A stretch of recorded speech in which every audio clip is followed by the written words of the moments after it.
back underneath the Jeep. I want to talk to you about Mora. I have a few Moras to review that I've been meaning to review for probably half a decade now.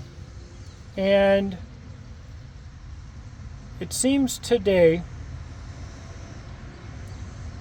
that a lot of the people that don't like Mora knives don't like Mora knives because of how much a lot of other people do like Mora knives. Culture counterculture thing, okay? And so I'm under the Jeep. I just had this transmission out last week and I've got it back out today.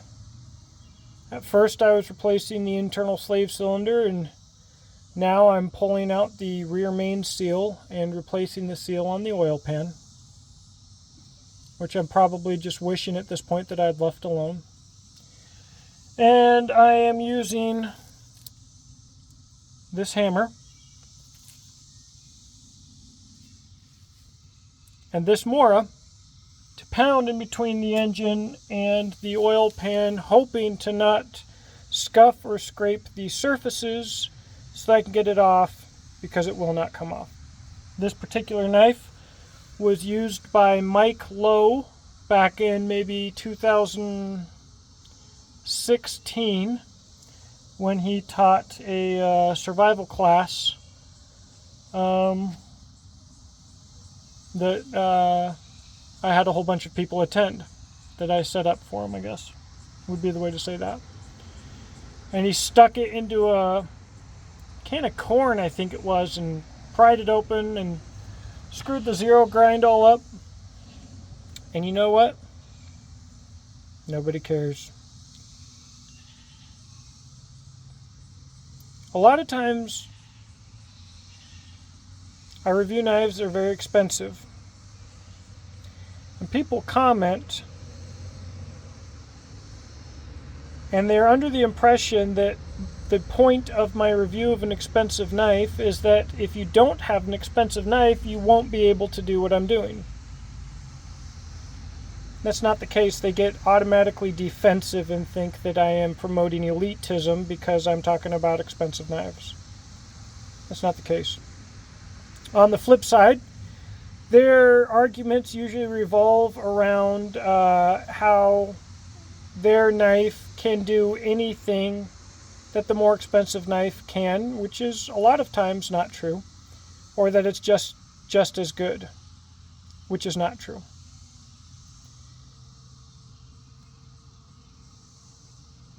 So here's the thing, guys. There's not much I can't do with the Mora Companion. I bought a bunch of these for $8. I think they're about $15 now. These are completely made by a machine in Sweden. That's fine. When they released, I believe it was called their Black Series, that was handmade. Their fit and finish was not as good. The designs looked really nice, but the grinds weren't as perfect. And they were like $300 from the same company.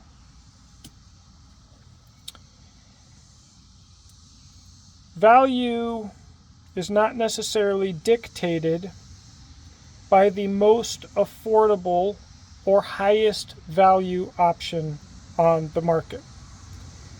And there's a lot of things about this Mora that I obviously would prefer to use a different knife for. I would rather use my own Exodus knife and tool, Jackalope, for almost anything over that Mora Companion. Except using this hammer to bang on this knife through the seal of that gas tank. I don't want to use the knife for that. The point that I'm making here goes far beyond the knife market. It also goes into vehicles, firearms, or any other market segment that you could think of.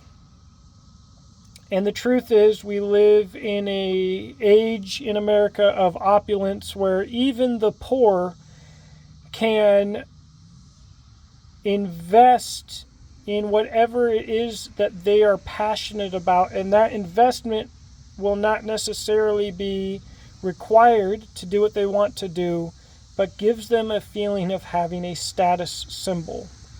That's what a lot of, especially the everyday carry knives and the more expensive knives are, is a status symbol. I'm going to tell you right now, I know a lot of people will take everything I say in this video the wrong way. My Diamondback Country Knives Razorback X, my Cypress Creek knives, my Roland cutlery, my Lycian knives, those knives are status symbols. I'm not saying that I have status because of them, but that's what they are. They are works of art. They are beautiful. And they are incredibly practical, and they are so enjoyable to use that, being that I absolutely love a really good knife, any one of them is worth the investment to me.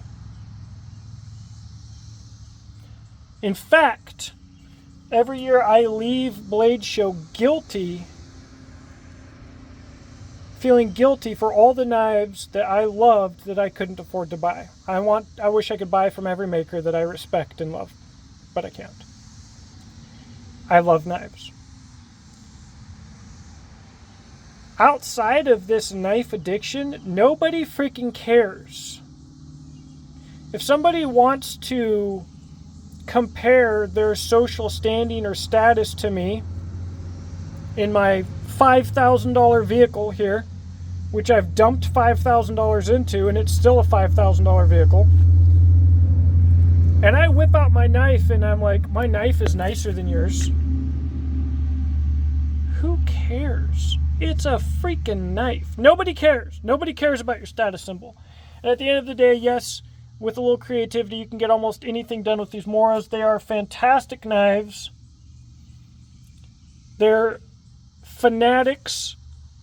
Certainly can be annoying, but there are other options. There are nicer options. I love Moras, guys. I'm not a Mora fanatic.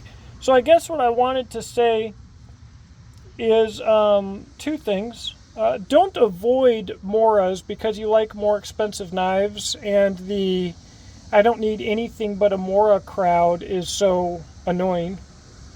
None of them have experienced a good knife. They are knife people who have never experienced a better knife, and I'm like that in a lot of ways. Well, this Jeep, for instance, I'm on leaf springs, and I can get full articulation out of these leaf springs, full travel that to the limits of my fenders will allow. Probably close to as much droop as a stock suspension on a Link Jeep could get. And I can do a lot on the trail, and I'm proud of doing as much on the trail as possible with as little as possible. I'm about that. I'm like that with a lot of things. That doesn't mean that I couldn't get into a fully built Jeep. I guarantee you I'd be blown away by how easy I could do a lot of things. Doesn't mean I couldn't do it in this Jeep, but I'd be blown away to get into one of those really nice Jeeps that I am specifically trying not to build and trying to show how much I can get done without doing all of that. If I got into one of those, I'd be like, hey, this is nice, okay? But the cheap things have their place too, and I'm not saying the only place for a Mora knife is banging in between an oil pan and this. If I find myself in a real survival situation and I don't have one of my personal knives or EDCs on me, I would probably be lucky to have a Mora, okay? So the flip side of that is, just because you have a Mora and you use it and you can do the things that you need to do with it, doesn't mean that you wouldn't appreciate something nicer. Those brands that I named earlier, Lycian knives and Diamondback Country Knives, Roland cutlery, and Cypress Creek knives, they are so freaking nice. They are a pleasure to use, and if I could go back and do it all over again, and I could get, a knife, if I knew what I know now, and I was on limited budget, and I could only have one or two knives, I could have this stupid collection that I do have, I would go invest in an absolutely premium knife. It would be worth it. And if you're going to be honest with yourself, for the folks who buy a lot of Moras and Schrades and maybe older Ontarios, K-Bar, SE, yada, yada, yada, yada, there's nothing wrong with that. But chances are, if you're watching this channel and you added up the cost of all of those knives, and you're searching for the perfect knife, you could have bought one of these nicer knives. And maybe you should have. So there's two things to avoid here. The snobbery, the hatred of Moras because you think you're too good for a Mora. But also the poor pride, the pores. Man, I hate those terms, and everybody's talking about the pores. But there's some truth to it. There's some truth to it. You can be satisfied with your Mora and not feel that you have to overcompensate or over-defend your Mora to have some social whatever. Just use your Mora, enjoy your Mora, and be realistic with yourself. If you get the ability to try out a nicer knife, you're going to like it, and then you're probably going to buy one. So, anyways, my YouTube schedule is annihilated right now because of this. I've got videos that have been on the back burner for like 2 and 3 weeks now. I am going to be getting to them. I've got all kinds of stuff going on, both for YouTube and in life. And Blade Show's coming up, and we're just going to have to do the best that we can do. So I thought while I was down here and thinking about this Mora as I was banging it through this doggone Permatex gasket on this oil pan, that I'd talk about Moras. And again, should talk about Moras more often. Not that there would be any benefit to me, but because they are good, and because people want to know. And again, it seems like everybody feels like they have to be on one side of this topic or the other. You don't.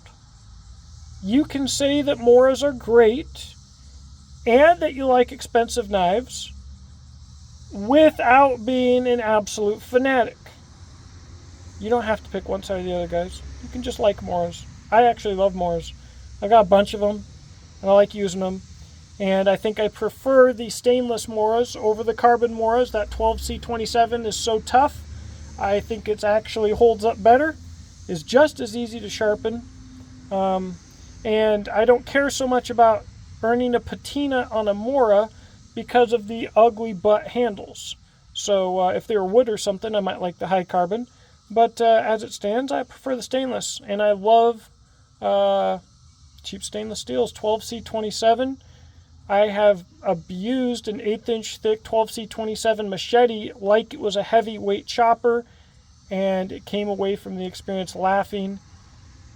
These cheap stainless steels do not get the respect that they deserve in your AEBLs and stuff like that. Regardless, I'm out of here. Back to work. Have a blessed day. I'll talk to you in the comment section below.